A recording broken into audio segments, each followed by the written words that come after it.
ஒரு ஊர்ல ஒரு சின்ன குருவி இருந்துச்சு. அதுக்கு சந்தோஷமா, பாதுகாப்பா இருக்க ஒரு நல்ல இடம் தேவைன்னு தோணுச்சு.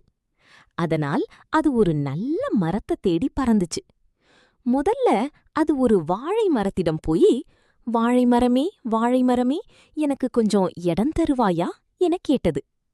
"இல்லை, நான் உனக்கு இடம் தர முடியாது. நீ வேற எங்காவது போ"ன்னு வாழை மரம் சொன்னது. குருவி சோகமா அங்கிருந்து பறந்து போனது. அடுத்து அது ஒரு முருங்கை மரத்திடம் போய் கேட்டது. "முருங்கை மரமே, எனக்கு இடம் தருவாயா?" அதுவும் மறுத்தது. பிறகு அது ஒரு பனை மரத்திடம் போய், "பனைமரமே, பனைமரமே, எனக்கு இடம் தருவாயா?" என கேட்டது. "இல்லை, நான் இடம் தரமாட்டேன்" என்று பனைமரமும் சொன்னது. குருவி ரொம்ப வருத்தப்பட்டு பறந்துச்சு. இறுதியாக அது ஒரு பெரிய ஆலமரத்திடம் போய் கேட்டது. "ஆலமரமே, ஆலமரமே, எனக்கு ஒரு இடம் தருவாயா?" ஆலமரம் சிரித்துக் கொண்டு சொன்னது. "வா, நான் உனக்கு இடம் தருகிறேன். நீ இங்கே சந்தோஷமா வாழலாம்." அந்த குருவி ரொம்ப சந்தோஷமா தன்னோட குடும்பத்தோட அந்த ஆலமரத்தில் குடியிருந்தது.